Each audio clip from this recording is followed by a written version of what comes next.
8th class से लेके 12th class तक मैं डेमो ट्रेडिंग ही कर रहा था, और इस वॉल्यूम की कर रहा था कि आप सोच नहीं सकते।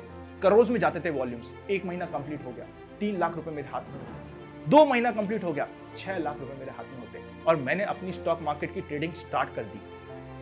3 बार मैंने अपना पूरा का पूरा कैपिटल को बनाया पूरा का पूरा जीरो। मेरी स्टॉक मार्केट की जर्नी के 3 इंपॉर्टेंट रूल्स हैं जो आपको हमेशा याद रखना है।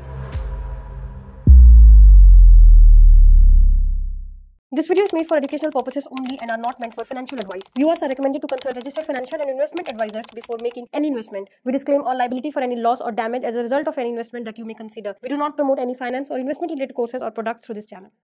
मेरा नाम है अनंत Ladda, CFA, CA, CFP, LLB। आज के दिन मैं फाउंडर हूं इन्वेस्ट आज फॉर कल के चैनल का। हमारे चैनल पे 8 लाख से ज्यादा लोग जुड़े हुए हैं। साथ ही साथ अगर बिजनेस और इनकम स्ट्रीम्स की बात करें तो I am easily managing more than 10 income streams. पर ये इतनी आसान नहीं थी। लाइफ में आप कितनी बार फेल होते हैं इससे फर्क नहीं पड़ता। फर्क इस चीज से पड़ता है कि फेल होने के बाद आप क्या करते हैं। क्या आप हार मान के बैठ जाते हैं या फिर आप बाउंस बैक करने की हिम्मत रखते हैं। मेरी लाइफ की स्टोरी की बात करें तो ये फुल ऑफ फेलियर्स है। बट यूजुअली क्या होता है, फेलियर के बाद जो थोड़ी सी सक्सेस मिलती है वो लाइमलाइट में आ जाती है।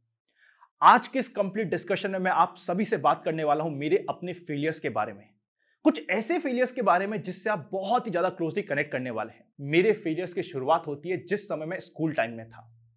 हमारे स्कूल में क्लास के इलेक्शंस होते थे। इलेक्शन में जो भी जीतता था वो सीआर बनता था। इस सीआर के इलेक्शन के लिए मैं पहली बार खड़ा हुआ 6th क्लास में। ऑब्वियसली मैं हार चुका था। 7th क्लास में मैं वापस से सीआर के इलेक्शन के लिए खड़ा होता हूं, पूरी हिम्मत से पावर से कैंपेनिंग करने की कोशिश करता हूं, इलेक्शन जीतने की कोशिश करता हूं, पर मैं फिर से हार चुका होता हूं। 8th में वापस से मैं खड़ा होता हूं इलेक्शन के लिए। इस बार मैं हारता हूं 1 वोट से। ऑलमोस्ट मैं जीत ही चुका होता हूं, बट किसी कारण से 1 वोट कम रह जाता है और मैं सीआर के इलेक्शन हार जाता हूं। 9th में मैं वापस से खड़ा होता हूं सीआर के इलेक्शन के लिए। इस बार मुझे टोटल वोट मिलते हैं 1 वोट, और वो वोट ऑब्वियसली मेरा खुद का था। 10th क्लास में वापस से सीआर के इलेक्शन के लिए खड़ा होता हूं। फुल कोशिश करता हूं, फुल पावर से, फुल सपोर्ट से काम करने की कोशिश करता हूं, अपने लिए वोट गैदर करने की कोशिश करता हूं। पर अगेन 10th में मैं सीआर का इलेक्शन हार चुका था। 11th में वापस से मैं सीआर के इलेक्शन के लिए खड़ा होता हूं, और मजे की बात, आई एम वेरी श्योर अब ये कोई सरप्राइज नहीं रह गया आप सभी के लिए, 11th में मैं फिर से सीआर का इलेक्शन हार जाता हूं। 12th में ये मेरा टर्निंग पॉइंट था। अब मैं हारूंगा नहीं, ढंग से सुनिएगा। 12th में मैं सीआर का इलेक्शन तो जीतता ही हूं, बट सोने पे सुहागा इस बात का होता है कि मैं पूरे के पूरे स्कूल का हेड बॉय इलेक्ट हो जाता हूं। कहां एक जगह मैं 60 लोगों को रिप्रेजेंट करने के लिए फाइट कर रहा था, बैक टू बैक 6 साल तक हार रहा था, और अब एक साथ 3500 से ज्यादा लोगों को मैं एक साथ रिप्रेजेंट करने वाला था। यह था मेरा लाइफ चेंजिंग मोमेंट। 60 लोगों को मैं रिप्रेजेंट करने के लिए जीत नहीं पा रहा था, 3500 लोगों को मैं रिप्रेजेंट करने वाला था। और इस कंप्लीट इंसिडेंस ने मुझे लाइफ में 2 इंपॉर्टेंट प्रिंसिपल सिखा दिए। सबसे पहला, आप लाइफ में कितनी बार फेल होते हैं कोई फर्क नहीं पड़ता, it is part of the game. Important point यह है कि फेलियर के बाद क्या आप बाउंस बैक करने की हिम्मत रखते हैं या अपने आप को हारा हुआ मान के बैठ जाते हैं। सेकेंड इंपॉर्टेंट लर्निंग जो मेरे इस इंसिडेंस ने मुझे समझाई, आपकी जेब में पैसा है, लोग पूछेंगे भैया कैसा है। यहां पे पैसे का मतलब सिर्फ फिजिकल मनी की मैं बात नहीं कर रहा, सक्सेस की बात कर रहा हूं।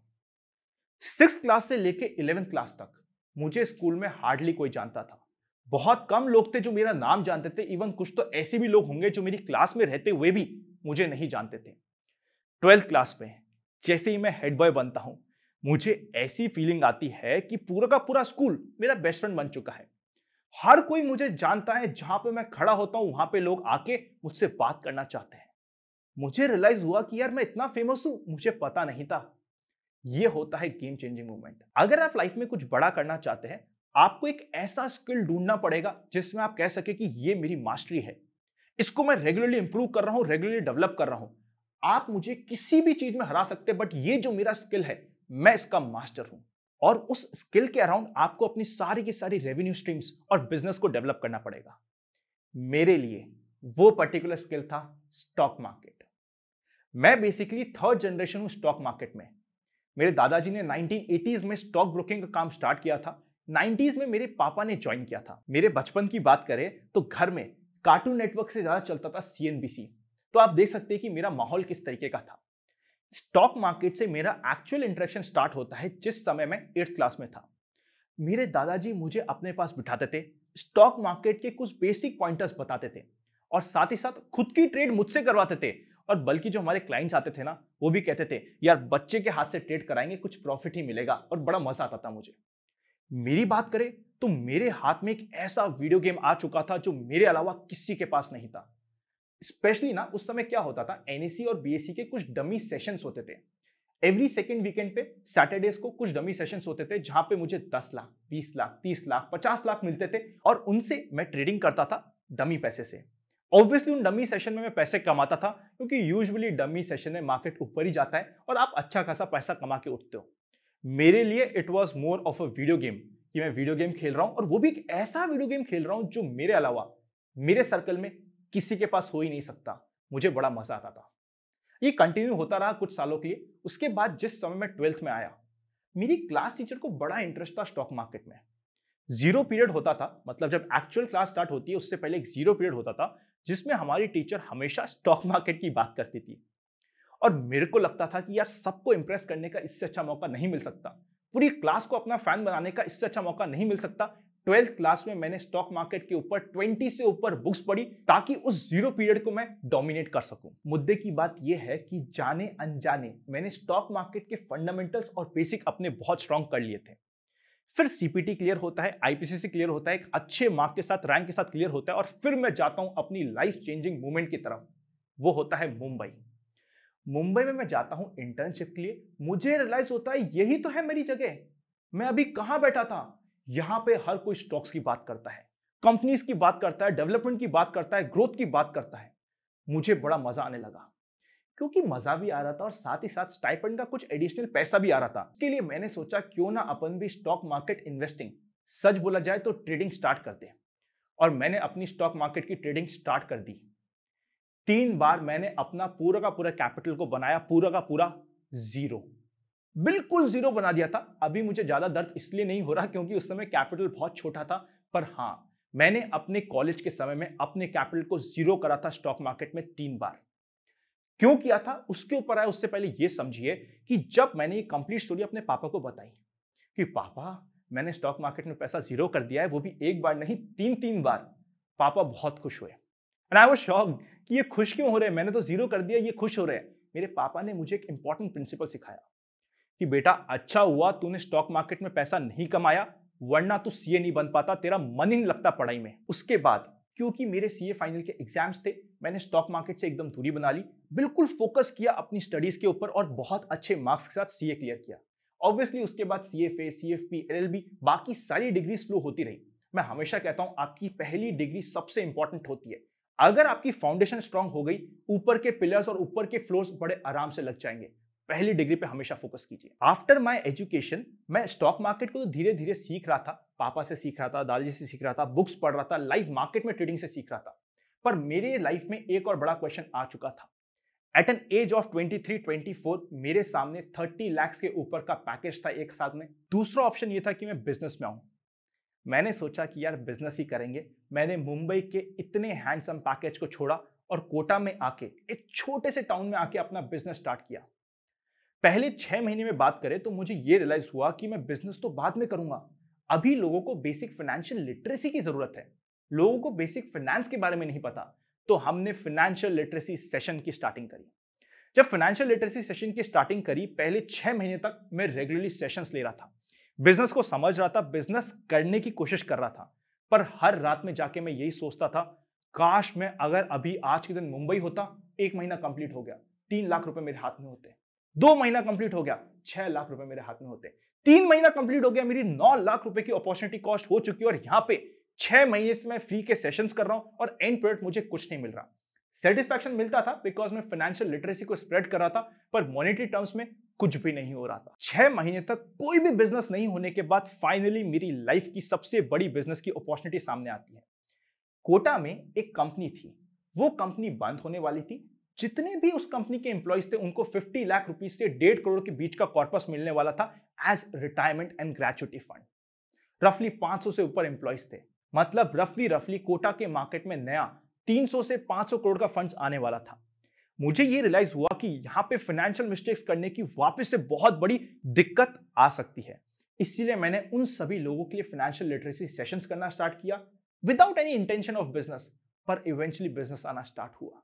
अगले 2 महीने में रफली 40 करोड़ के ऊपर का AUM, एसेट अंडर मैनेजमेंट, जितना पैसा म्यूचुअल फंड्स में मेरे पास था बिकॉज ऑफ मी, वो खड़ा हो चुका था। नेक्स्ट 1 से 1.5 साल वापस से कैप, ये एक ब्रेक मिला, बट इसके बाद वापस से बिल्कुल स्लो हो चुका था बिजनेस और कुछ भी नहीं चल रहा था।